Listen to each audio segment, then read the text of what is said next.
Don't move." The words weren't shouted. They came from behind us, low and steady, like he already knew we'd freeze. I remember the exact way the dirt felt under my palms as I dropped. Dry, grainy, digging into my skin. Matt's shoulder slammed into mine as he crouched beside me.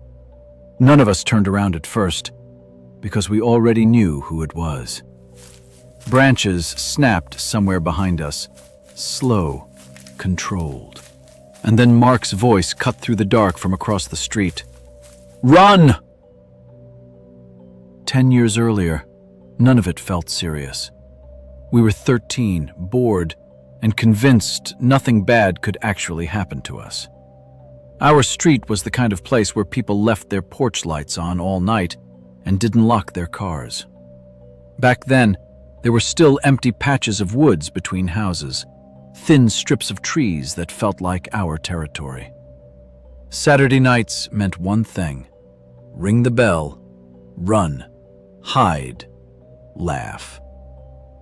It started small that night. A few houses on our block, same routine. Derek and Kyle handled the doorbells. They were faster, louder, didn't hesitate. Evan and I would break off early, already scanning for hiding spots. Bushes, side yards, behind parked cars. The reactions were predictable.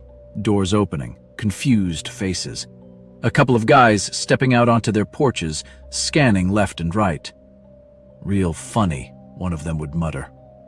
Another guy shouted something about calling the cops. We laughed every time. The second ring always got a better reaction. That was the goal. After one guy actually threatened to call the police, we bolted down the street and cut over to the next block. That block felt off. It wasn't just quieter, it looked unfinished, like it had been started and then forgotten. Some houses looked lived in, others barely maintained, lawns overgrown, paint peeling. And the woods were closer there, thicker, closer to the road than they should have been. Right at the corner was a small house across from one of those wooded patches. It looked wrong compared to the others. Not abandoned, but neglected in a way that made you wonder. Tall grass, a sagging porch, and a car in the driveway covered with a tarp that didn't quite fit. Not clean, not neat, just hidden. I remember noticing the front window. The curtain was slightly open, but no light inside. "Perfect spot," Derek said quietly, already halfway across the street. He didn't even make it to the door. The front door swung open before he could reach the steps. The man who stepped out filled the doorway. Tall, wide shoulders, thick arms. He didn't look confused. He looked angry. Not the kids being kids kind of annoyed. This was immediate, like he'd been waiting. He stepped off the porch and started scanning his yard, fast, precise, not guessing, checking. Behind bushes, around the car, near the side of the house. "You think that's funny?" he shouted. No hesitation, no pause. We stayed hidden in the woods across the street, crouched low, trying not to move. Evan let out a quiet laugh under his breath. I nudged him hard. This guy wasn't like the others. There was something rehearsed about the way he moved. Eventually, he went back inside. We waited, longer than usual. Nobody said it out loud, but we all felt it. Something wasn't right with this one. Derek looked back at us from the edge of the street, and then he grinned. Of course he did. He waited another minute, glanced at the windows, and ran back to the porch. The bell rang again. He didn't even try to hide properly this time, just cut along the side of the house. The door flew open almost instantly. This time, the man stepped out holding something. At first, it didn't register. Then it did. A rifle. Not tucked away, not lowered.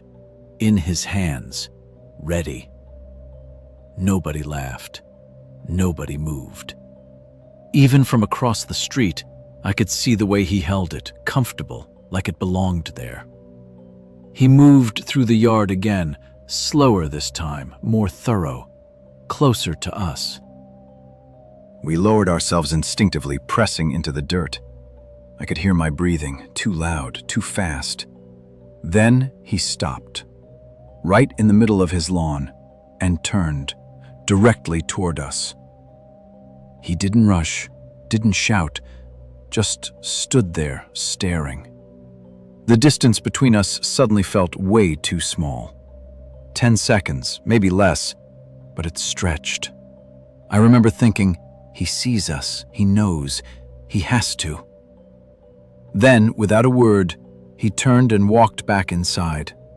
We didn't move, not even when we saw him reappear in the front window, standing perfectly still, watching the woods, watching us. That curtain I'd noticed earlier? It was open just enough for him to stand there, half hidden, like he'd done that before. And then I saw Derek. He was creeping back toward the house again. I wanted to yell, tell him to stop, but my throat locked up. None of us said a word. The bell rang for the third time. Derek sprinted off. The man didn't react, not immediately. He just kept standing there, watching, waiting. Then, slowly, he turned away from the window and disappeared inside. That's when things got worse, because we didn't see Derek come back. Not on our side of the street, not anywhere. We stayed frozen, trying to listen, trying to figure out where he went. Then, "Run!" His voice came from the opposite side of the road, sharp, urgent, not laughing this time. We turned, and that's when we heard it. Behind us, closing in. We twisted around, and he was there, in the woods, closer than he should have been. The rifle raised, pointed. We didn't think, we ran. Branches whipping at our faces, shoes slipping on dirt and leaves. I could hear him behind us for a few seconds, then nothing. But we didn't stop.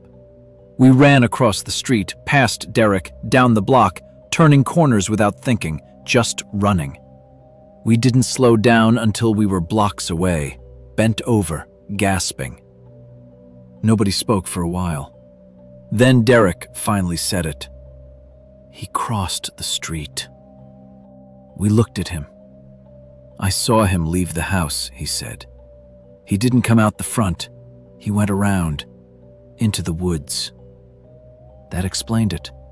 Why he took so long after the third ring. Why he stood at the window. Why he didn't react right away. He wasn't waiting for us to come back. He was circling. We never told anyone. Not parents, not police. We just told a few friends at school and avoided that block completely. But there's one thing that stuck with me. Something I didn't understand back then. That window. The way the curtain was already slightly open before any of this started. Like someone had been standing there, watching the street, waiting for someone to walk up, waiting for a reason to come outside, and not just chase them away, but follow.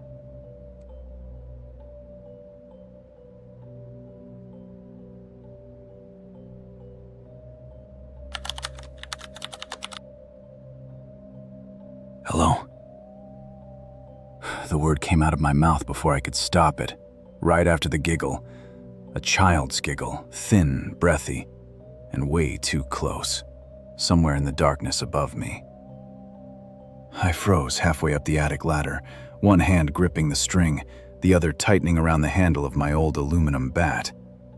The attic light hadn't even been switched on yet. It was just black up there, completely black. And something had laughed. Not loud, not playful. Right over me. A couple weeks earlier, the place didn't feel like anything special. My parents were covering rent while I finished school, and I ended up with a small house just off campus. Nothing fancy. One floor, creaky hardwood, narrow kitchen. It felt temporary, but comfortable enough. The landlord, a guy named Victor, handed me the keys in the driveway and kept things quick. Said the previous tenant left in a hurry. I didn't ask what that meant. I didn't care. At the time, I just liked having my own place. The first few days were quiet, almost too quiet. But I figured that was just me getting used to not having roommates. Then Saturday came. Rain started early that morning and didn't stop.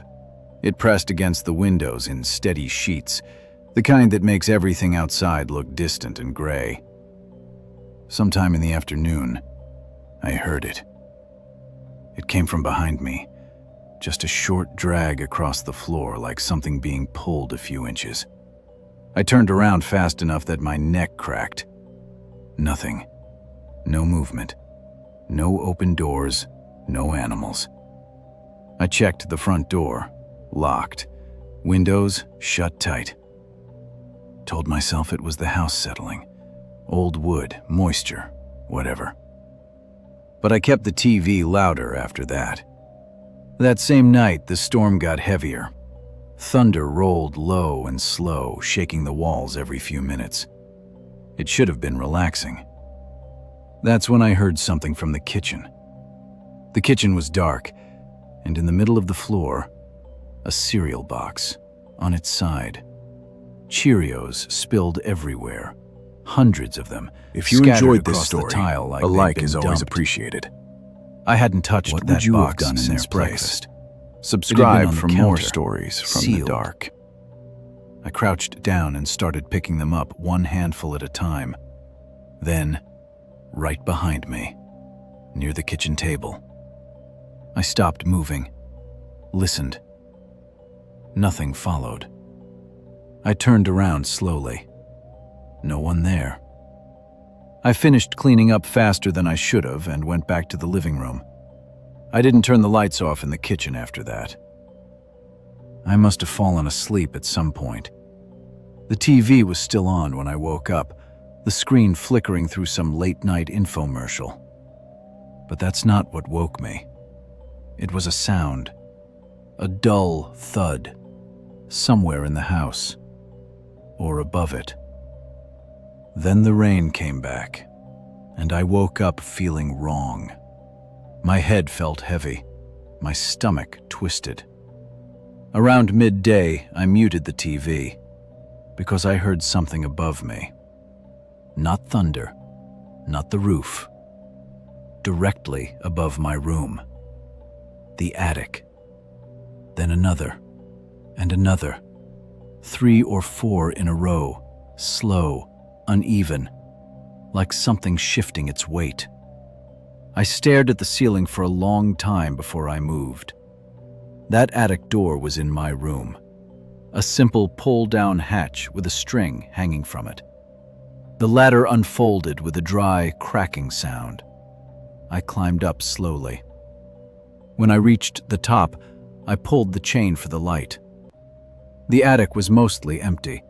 Just a few old boxes, dusty, shoved into the corners. Nothing out of place. I didn't stay long.